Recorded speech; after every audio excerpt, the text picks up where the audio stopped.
Hey guys, thanks for tuning in. It's Jen on Acre by the Creek. Today I'm going to be showing you how to make your own essential oils doing an oil infusion using this lavender topiary.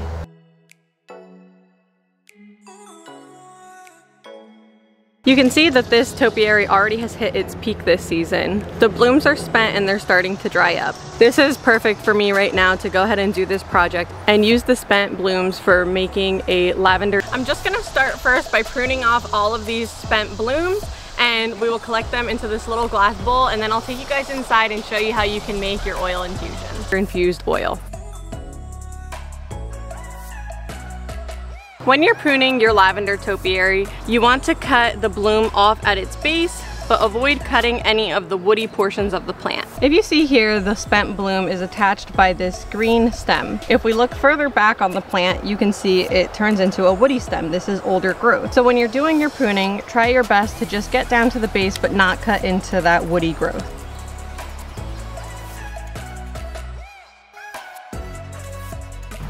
Smells so good.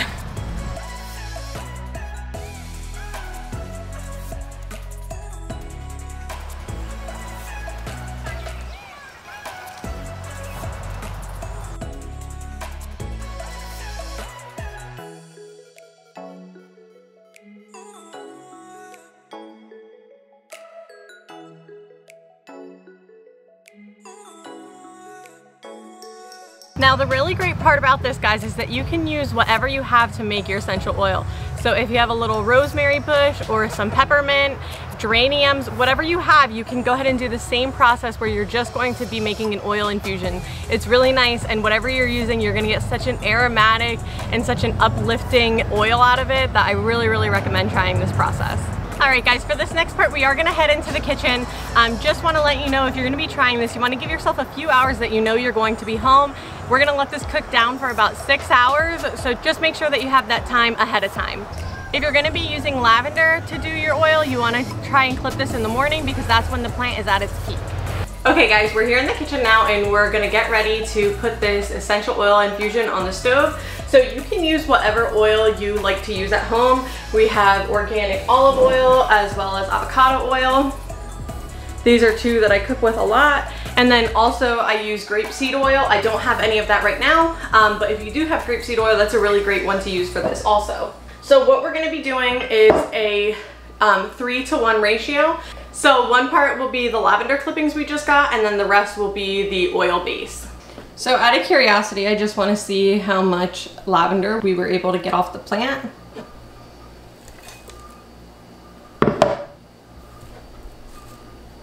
You can see it's about 26 grams worth. When I do this, I like to use a deeper saucepan.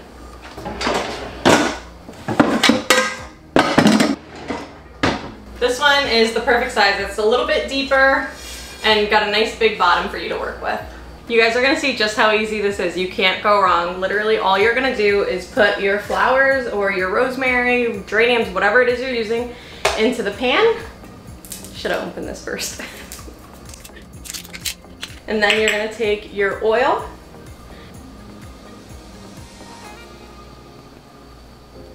So this is looking pretty good to me here. Got about twice as much of the oil as we do the clippings. And now we're just gonna turn the stove on. And what I'm doing now, I'm just kind of bruising the blooms. So I'm just taking my wooden spoon and squashing them a bit, and this will just encourage them to release those nice oils that are in the blooms. Okay, you can see that it's getting hot, and we don't actually want to cook this. So I'm just gonna turn the heat down to low. And hopefully we can keep this at a nice and warm temperature. You don't want it to be like boiling or simmering or anything like that. Now that this has gotten going, I am going to move it to the rear burner. You can see my rear burner is much smaller than the front burner, and I don't want too much heat, so it'll be happier back here. Okay, the burner is set to low. I'm gonna go ahead and cover it, and I'm gonna check on it about once an hour, go through and bruise the blooms again, just so that it keeps releasing all of that oil that's in there.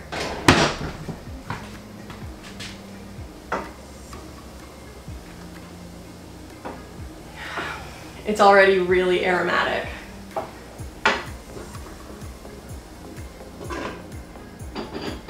You can see that it's just a quarter after 12 o'clock here, and like I said, I'm gonna let this cook for about 6 hours, so around dinner time, around when I'm ready to start making dinner, this will be coming off, and then I'll catch up with you guys later so that I can show you how to store it.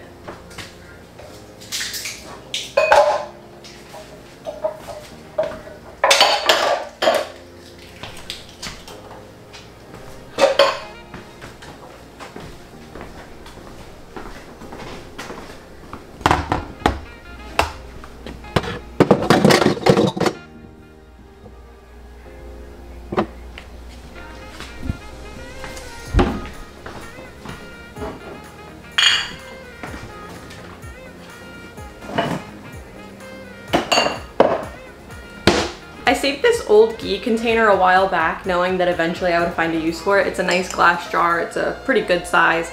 So I'm gonna go ahead and take the label off of it and get it ready because this is what I'm gonna be using to store my infused oil once it's done cooking.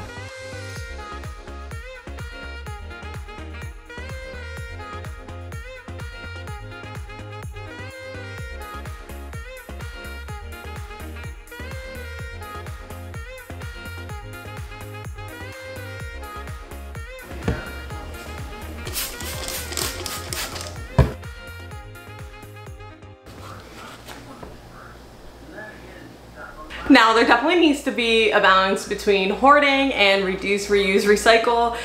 Use your common sense. If I have space to store things like this, I'll keep them around knowing that I'll use them in the future. But if my cabinet that I keep these in, things like this, like my little spice jars and used containers, is full or getting full, at that point I start recycling. So just use a common sense approach. You don't want your house to start filling up with junk, but also if you can reuse and reduce, then do that. Hey guys, it's been about 15 minutes since I started my lavender and it's getting a little bit too hot for my liking. Our stove for some reason runs really hot. Like you saw, I already moved it from the big burner to the little burner and it's still hanging out over like 180 degrees, and cooking at a high temperature like that can kind of ruin some of the properties of the lavender, and I don't want to do that. So I'm going to go ahead and switch this project over to a crock pot. That way I can know for sure it's going to stay at a really nice and low temperature.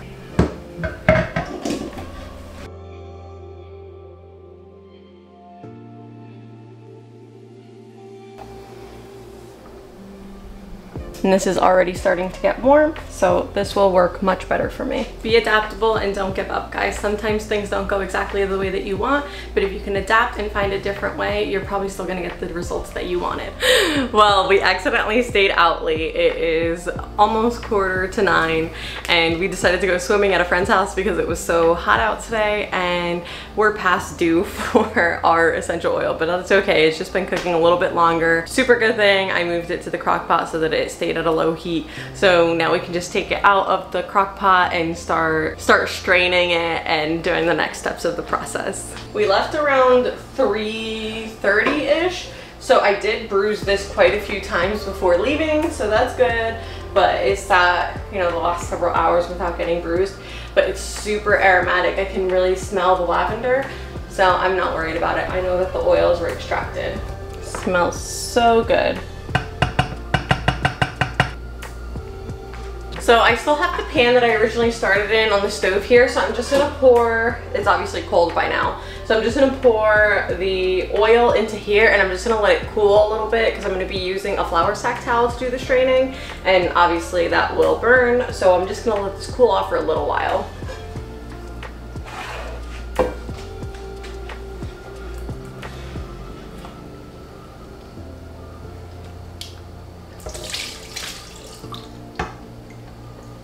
I'm so graceful. It's fine. Alright, so this will just sit for a little bit until I can handle it with my hands. It smells so good though. So good. Okay, it's been a little bit and the oil is cool enough now for me to work with. So I just have a flour sack towel here that I'm going to use to do my straining with. You can also use a cheesecloth or whatever you normally strain with. And I'm also going to be using a sieve. So these are the tools that you're going to need to do this next part. Alright, I'm just going to take my oil infusion and drop it into the cup here and catch all the blooms there.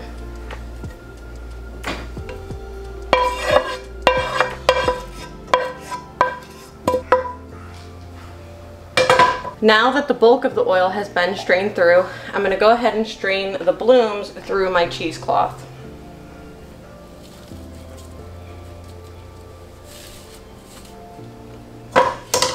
And this is why you want to let it cool down, because you're going to be touching this part, and if the oil is hot, it will burn.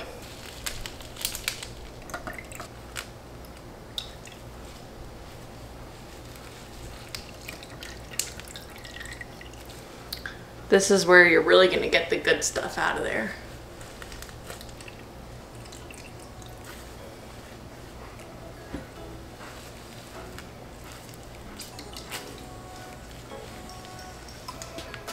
So we were able to get about 1 1/3 cup out of the topiary mixed with the avocado oil, which turns out to be just over 10 ounces.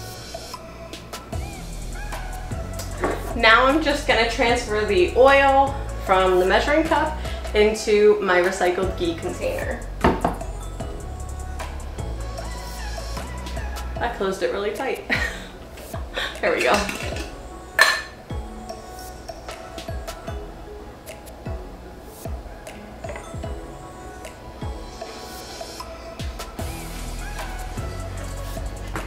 Now there we have it.